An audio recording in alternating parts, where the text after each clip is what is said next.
Welcome to Those Flipping Guys. If you're here for the first time, you might have a question.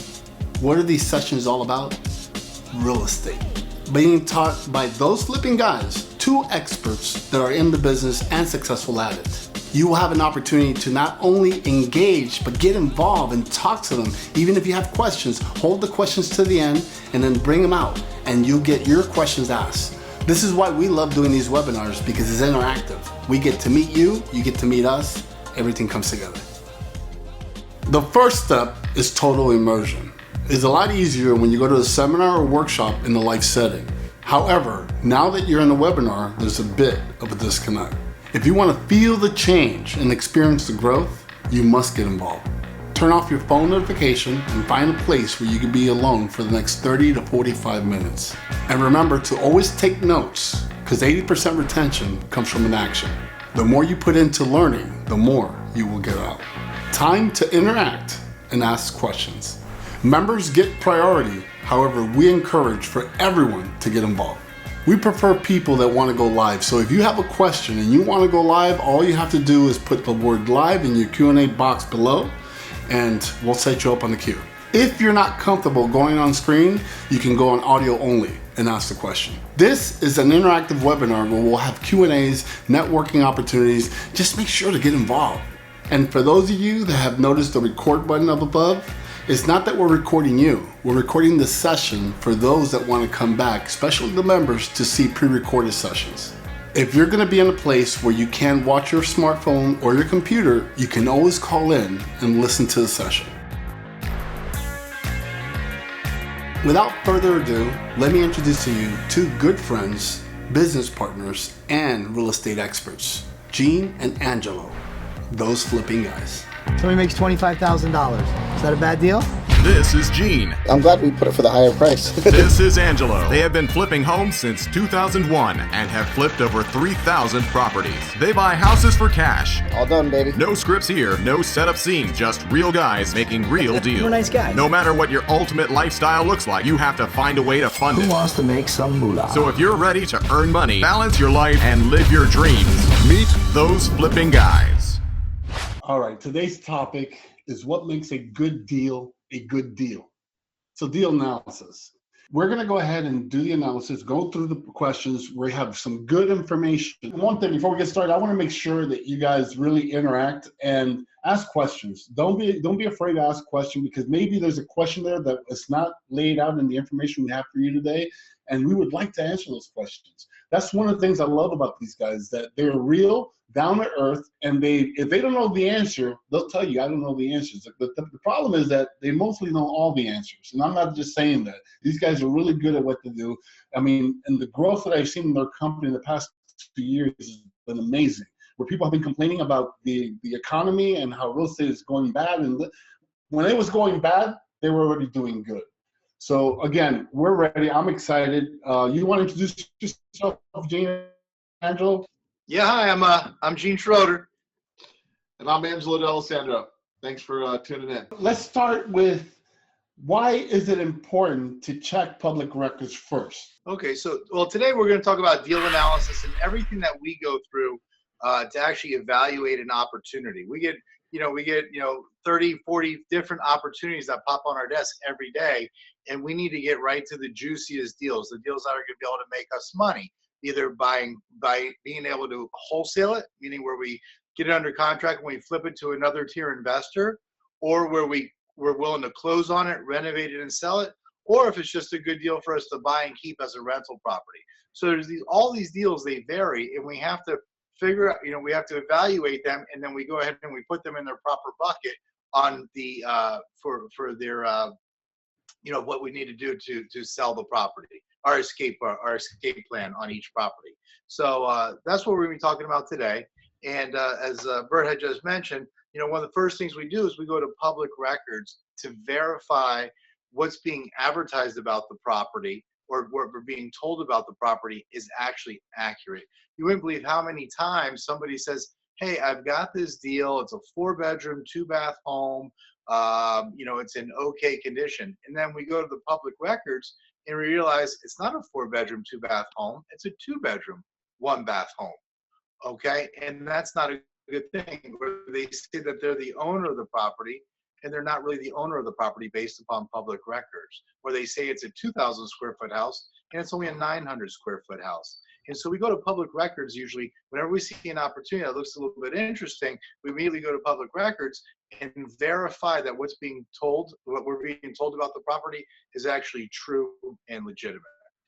Yeah, it's not always accurate, public record, but it's a really good barometer to realize whether you're, you can make some money on this property. Yeah, we also look at the tax assessed value.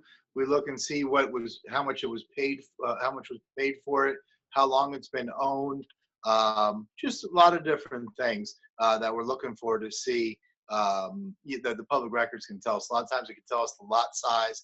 It'll tell us the actual layout of the property, how many bedrooms and bathrooms it has, what year it was built. So the property appraiser's office in that county usually tells us a lot about what's official about the property. And as time goes on, we're finding too that a lot of these property appraisers' offices are becoming pretty sophisticated, and their information is really sophisticated. And a lot of times, if you fumble around with it enough and really try to figure out the program, you can even find comparables from the tax assessor, which is pretty neat. We're realtors, obviously, so we have access to the MLS and some other comping systems, but a new investor, they don't necessarily have access to all the resources that we have, nor are they willing to invest the money into comping systems. So one of their best tools right off the bat is just to go, house by house within the block of your subject property and in the neighboring blocks around. And like I said, a lot of that can be done right off of the public records of the tax assessor's office. I mean, you guys mentioned a lot of types of comps, but what type of comps do you need to pull? Well, when we pull in comps, those are comparables. Those are similar properties that have sold within the most recent time as possible. But we usually like to find comps that were sold within the last 6 months, or if we have to, we'll go out to a year to kind of see what properties have been selling in the area. We look at not only do we look at the actual sales, the sales are one of the most important aspects of your research that are like the property, that are closest to the property. And so it's very important you see exactly what has been sold. But we also look at what's active, other properties that are on the market, and we also see what's trending as far as what's pending on the market or backup. Yeah, and the main thing though is you gotta compare apples to apples. A lot of times you see, we're in a recent situation actually where we were told a particular property was worth $310,000, and Gene and I were both looking at each other like, what on earth? But when we really dug in, they were comparing a 2-story model to this 1-story model, and the square footage wasn't even in the same ballpark.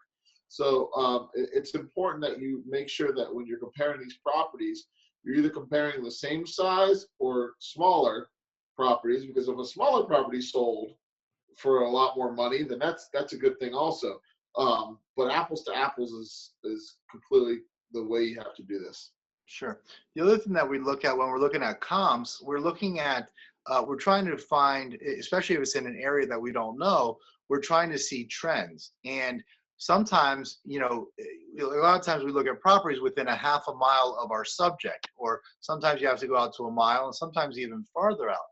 But what we try to do is stay within, major roads, keep it within the neighborhood without going across a major road or the railroad tracks. You ever heard of being on the other side of the tracks?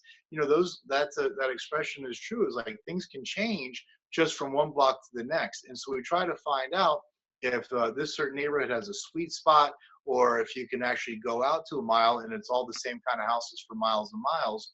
So we pay really close attention. We look at year built, because sometimes a builder will go in there and let's say like these houses were all built in the 1970s, but these other houses that are selling for more money, they were built in the 1990s, but they're like right across the street from each other and you don't necessarily realize it. Or sometimes in areas that we have over here, we have like acre home neighborhoods, and we'll find that homes that were built in the 2000s sell for a lot more than properties that were sold in the 1970s.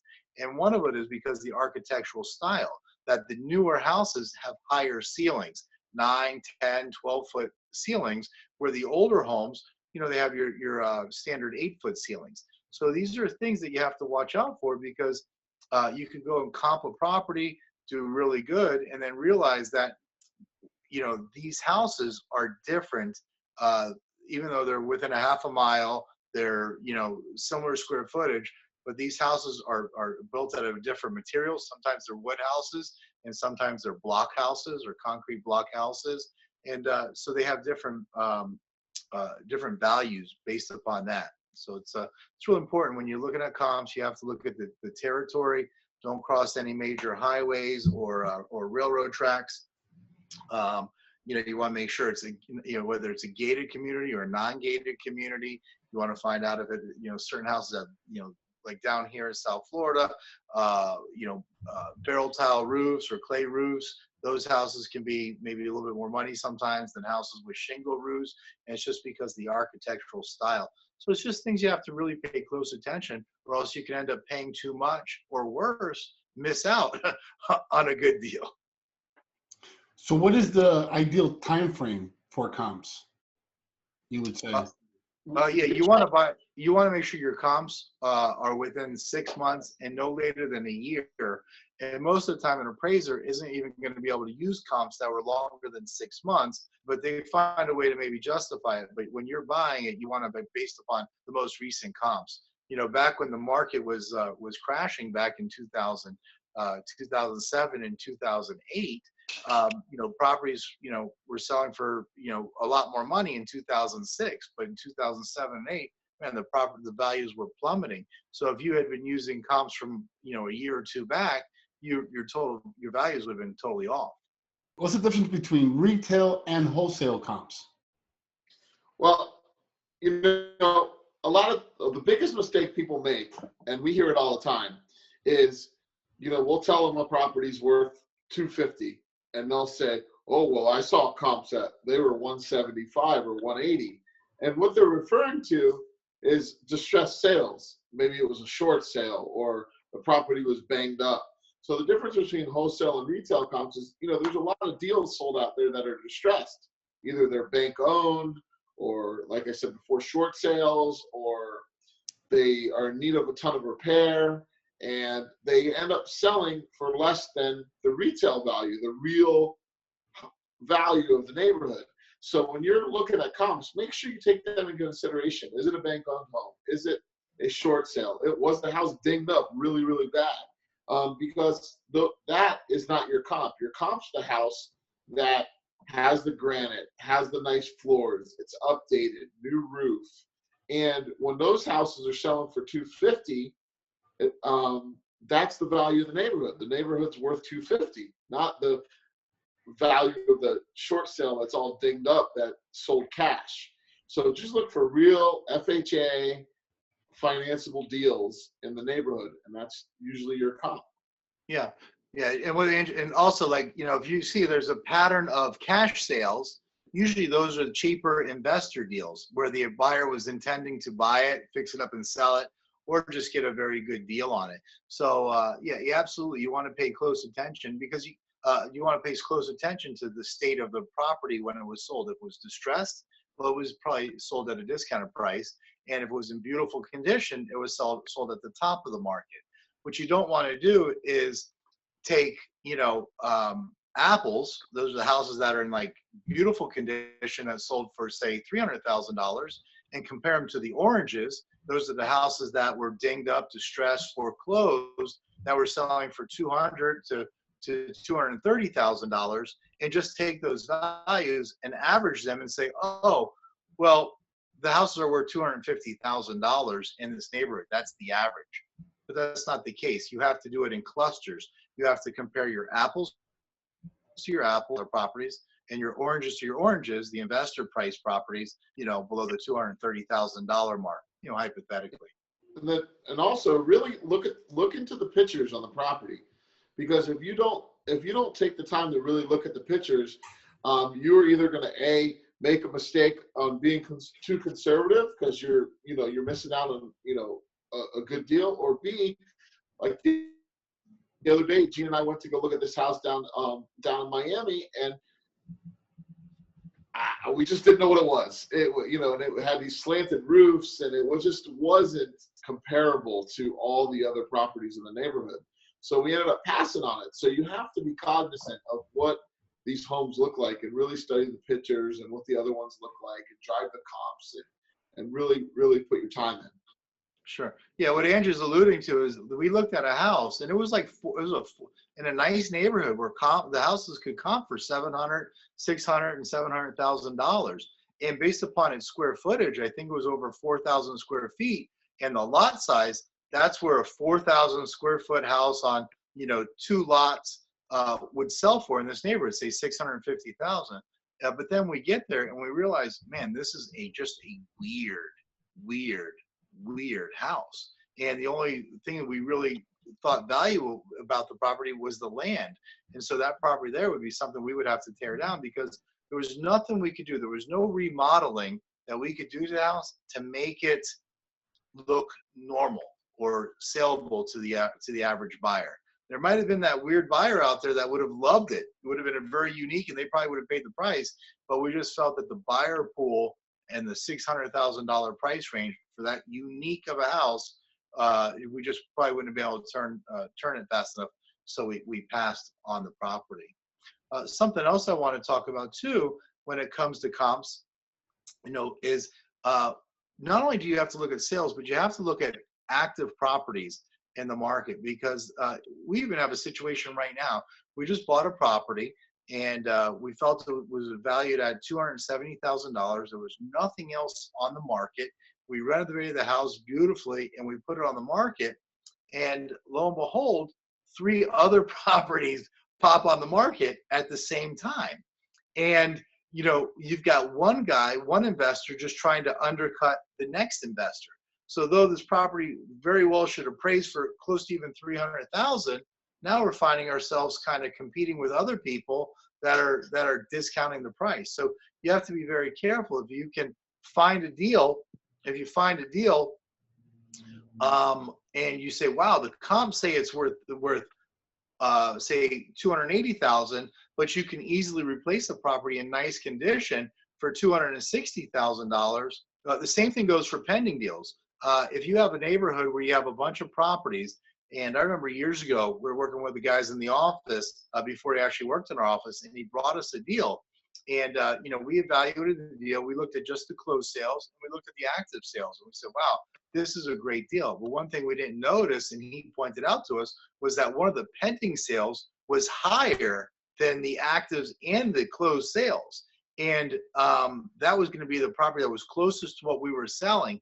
And we ended up using that sale. When that property sold, it was about $20,000 more than the rest of the comps in the neighborhood. And we were able to use that pending a very good lesson for us to pay close attention to pending deals. A lot of times we don't necessarily pay, in the past we maybe didn't pay so much attention to pending deals because they're pending. They haven't closed yet. And all you know is what the active price was. You didn't necessarily know what the sales price was, or, what the property was under contract for. So, but you have to pay attention to backups and also pending sales. And one other thing you're looking at too is you want to know how fast something is selling for in the market. If you see a neighborhood and it has barely any properties available active on the market, and you see the pending sales, they were under contract within 2 weeks, and the closed sales, they were only market for 30 to 60 days. Well, you're dealing with a very fast moving market. And so that's maybe a neighborhood or a property you could pay a little bit more for, because you know that you're going to be able to offload it really, really quickly when the time comes. It's a very competitive market. So you can buy that deal and maybe be a little bit more aggressive when you on your purchase price. I mean, one of the things you mentioned, and you gave a lot of information, both of you, was the how important it was to look at the property. But what about pictures? If you only have access to pictures, what do you guys actually look for in those pictures? Well, you try to, again, you're comparing apples to apples. So you want to look at the finishes of the property. Does it have granite? Does it, how's the flooring? What's the kitchen like? What are the bathrooms like? If it's you're buying an investment property, it's super dinged up. You try to get an idea by knowing the construction costs. Like, there are holes in every wall. Is it obviously the roof leaking? And you're just really trying to paint the whole picture so you could formulate your offer properly. But when looking at comps, in general, that's the easiest way to realize if you're comparing apples to apples. Like, you have a newly renovated house. Does this house that sold for $250 look like your house? Then it's probably worth $250. If it's the house that you're looking at has old shag carpet and it's all dinged up, then obviously it's not apples to apples. And if that one sold for $250, great. Yours is probably going to be worth more. But if it sold for $175, it's not time to hit the panic button. Yeah, but sometimes you get a picture and it's like staged. It looks a certain way, and then when you go out there and see it live, you kind of bought the wrong thing. Has that ever happened? Well, no, I'm never saying to go just buy a property based on only pictures. I mean, you still got to go put your thumb on it and look at it. Okay. But you could just get a great idea before you go out there. I mean, look, we're busy, and not to sound like, we're big time, but Gina and I pretty much decide before we leave the office whether we're going to go buy this property or not. And all we're doing when we get there is verifying our feeling, period. There's not a whole lot of fact finding going on when we get to the property. Sure. Yeah, and then pictures come into effect too on how nice you have to renovate the property. Sometimes you can find a property where maybe it was built in, say, the 70s, right? And in the 1990s, they renovated it somewhat. So it has a 1990s look to it, right? We try to renovate everything to 2017, to 2017 model.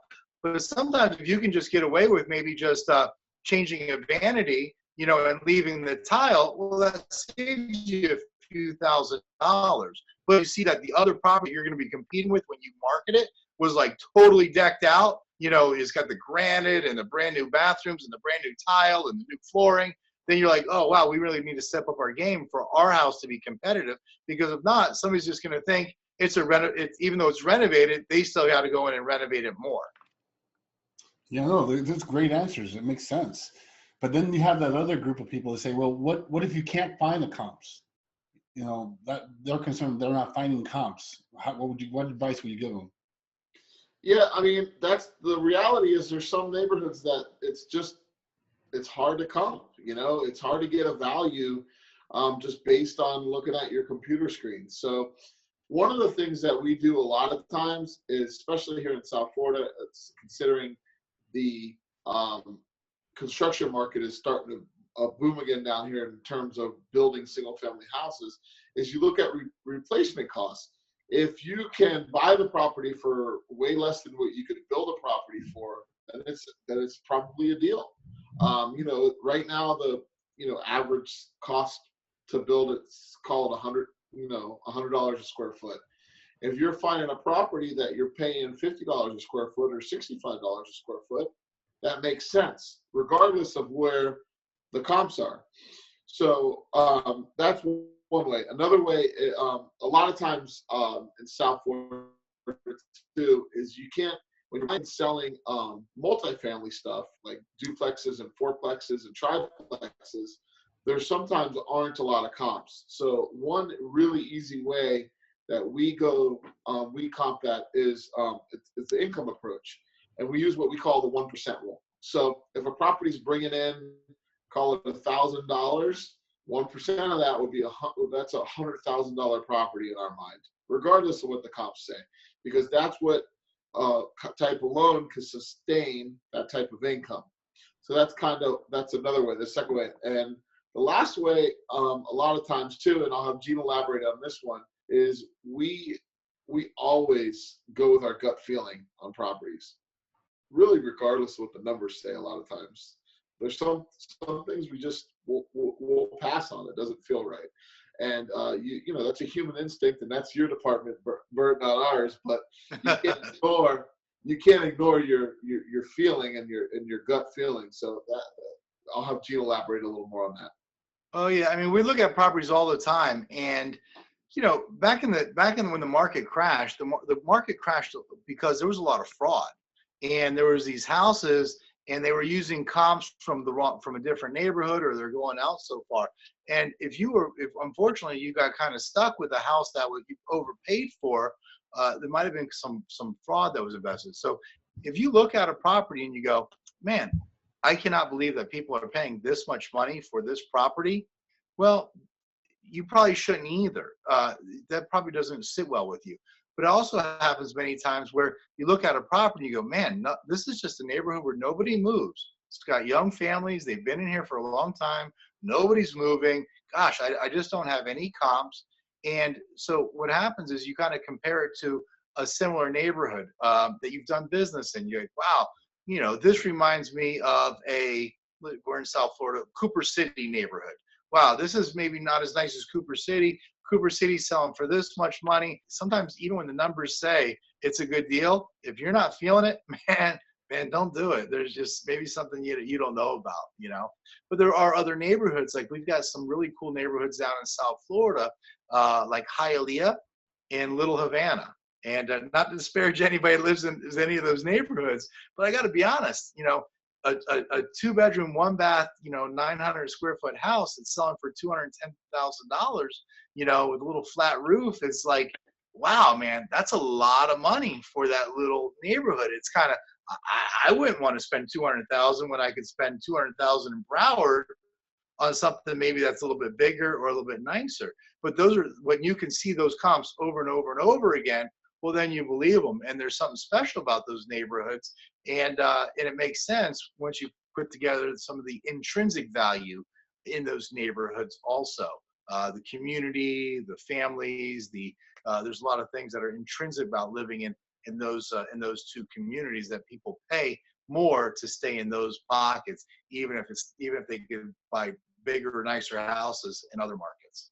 No, I love the breakdown.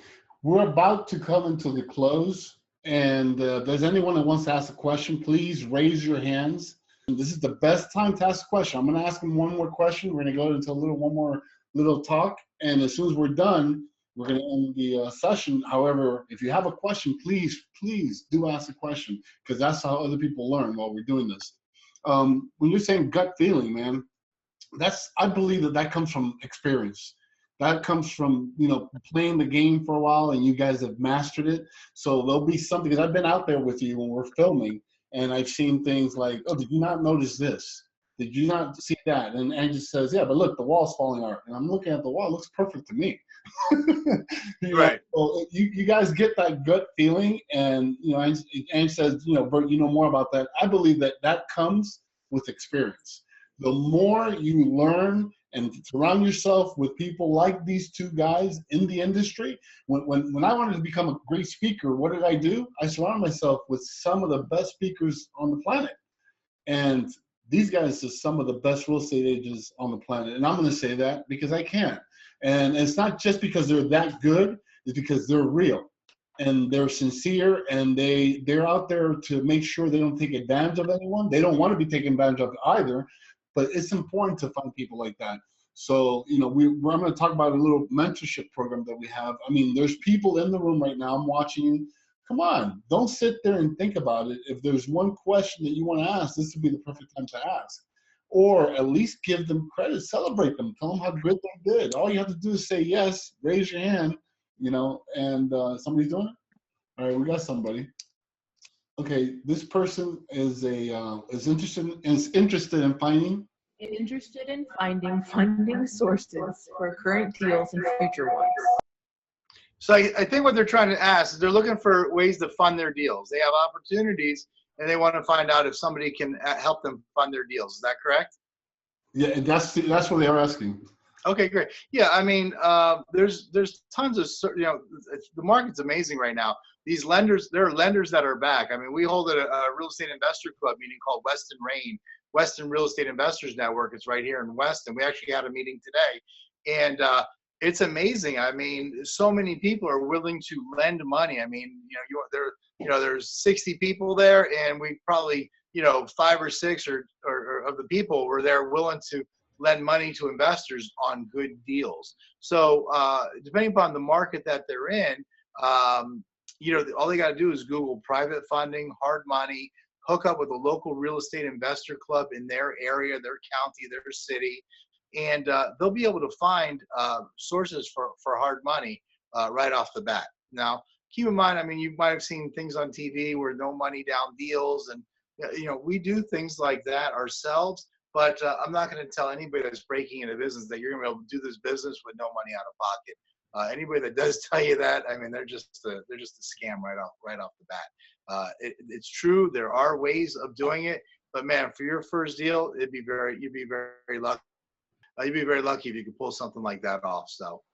Yeah, and if you're local and you're looking for hard money sources, feel free to call us. We can point you in the right direction. Yeah, anywhere in Florida, really. Yeah, we have one more question. They said that how much money do you need to get started? Yeah, it all depends upon the market that you're in. Okay, I know that there's places in this country, there's places in the state where you could get into the business with as little as like $10,000, $15,000. But down in South Florida, you need to be, because you need money to either, if you are going to buy something with hard money, most hard money lenders, they want you to put down 10, 20, 30%. Plus you're going to need your closing costs, then you need your renovation costs, and then you're going to need to be able to carry the property. So we always recommend anybody that's trying to break into the South Florida market, they need to have access to at least $50,000 or $60,000. Yeah, basically, I mean, whoever asked that question, the good thing I want to mention to them is the 3 programs you guys have to coaching people: the buy, fix, and rent, buy, fix, and sell, and wholesale homes. Those are the coaching programs that you currently have, and they can always contact us, and we'll give them information. But tell them a little bit about how you guys really get involved in coaching.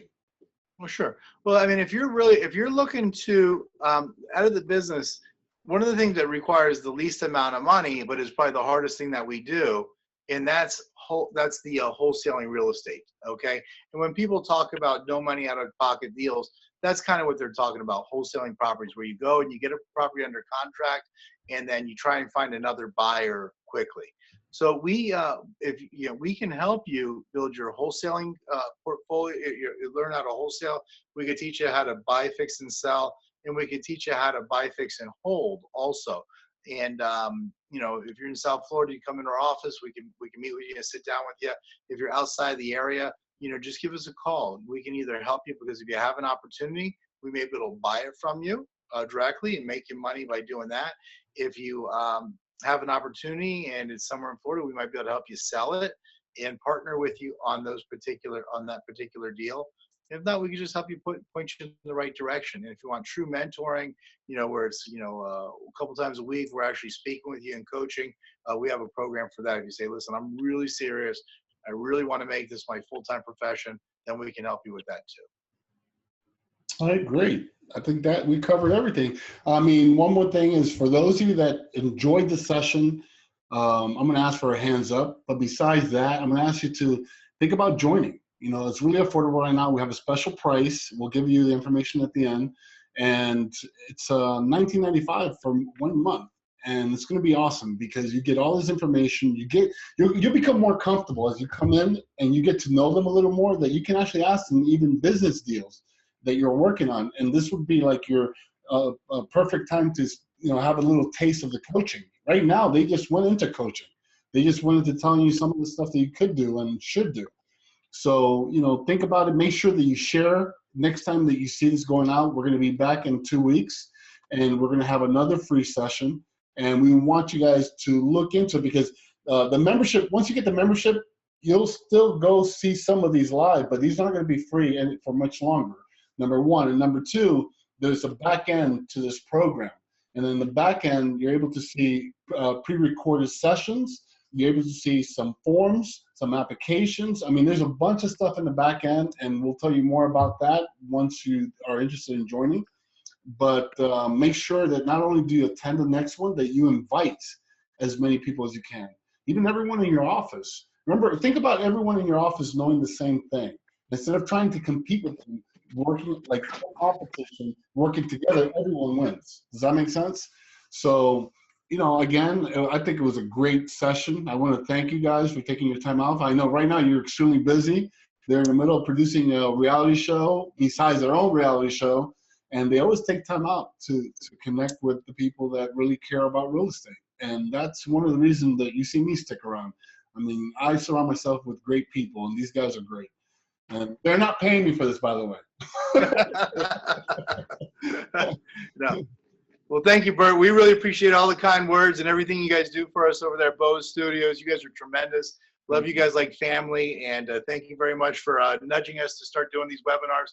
It really wasn't our idea. It was Bert and his team's idea for us to start doing these webinars and to put an affordable membership program out there where people that are unlimited with a limited budget can actually get a lot of resources of try and get some questions answered, be a part of a community of other investors where they can sharpen each other and share ideas, where they can do deal submissions, where they can get our online book, where they can see, get a copy of maybe our DVD or some different sections, where they can potentially grow into real full-time real estate investors, one good step after the other. So thank you very much for putting that together, putting all this together for us. And we look forward to our mentoring program growing, and we look forward to our membership growing, and we really look forward to hearing about your deals.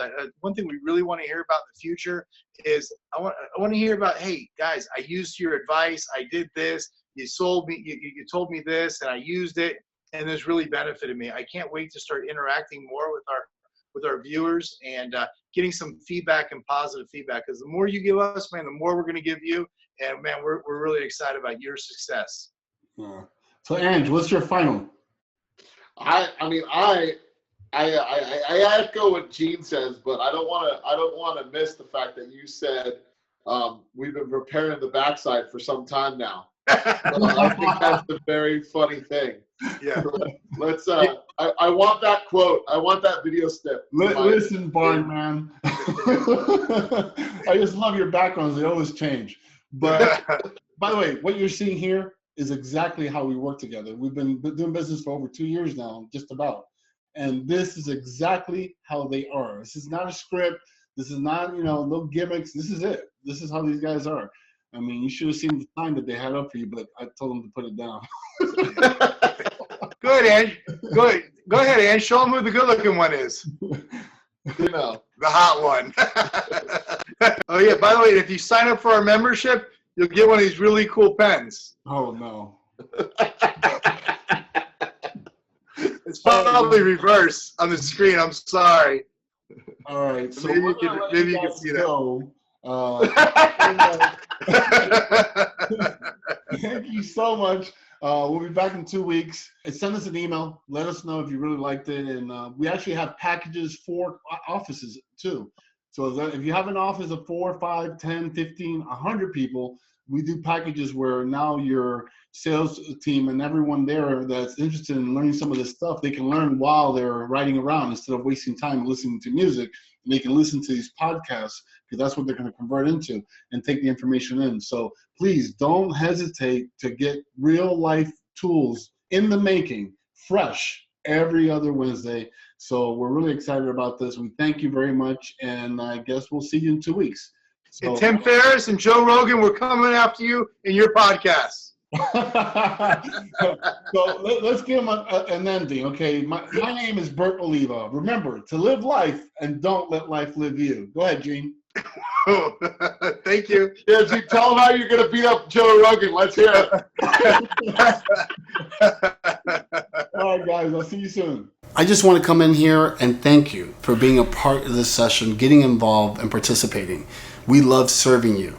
However, if you're not a member, I recommend that you sign up now. If you really want to learn, you really want to be part of a great coaching team, and you want to take your real estate game to the next level, you definitely have to become a member. One more thing, I want to make sure you log on to our website so you can watch our online reality show. Don't miss it. A lot of information, a lot of content, and it's really good stuff. I'll talk to you guys soon.